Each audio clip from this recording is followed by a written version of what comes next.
ये जनूबी पंजाब से टोबा टेक सिंह छोड़ा है, कुछ आगे आए हैं मुल्तान के करीब। ये हालात हैं, ये सैलाब के हालात हैं। बारिश हो रही है, जो दरिया हैं वो आसमान और ज़मीन दोनों से बरस रहे हैं। ज़मीन पानी उगल रही है और आसमान पानी फेंक रहा है।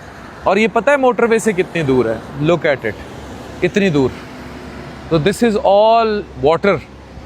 पानी कहाँ तक आया हुआ है, ये संगीनी हमें देखनी है, समझनी है। ये मोटरवे से कितनी दूर है? इतनी दूर है ये मोटरवे और ये पानी, दूर दूर तक पानी, तहद्दे निगाह पानी, और इतना ज़्यादा पानी कि आप तसव्वुर नहीं कर सकते। ये अलमिया है कि पाकिस्तान की तारीख़ में इतना बदतरीन सैलाब नहीं आया। हम 2010-11 की बात करते थे, 1988 का हमने देखा नहीं। उस टाइम ना इतनी कवरेज थी, ना मीडिया था।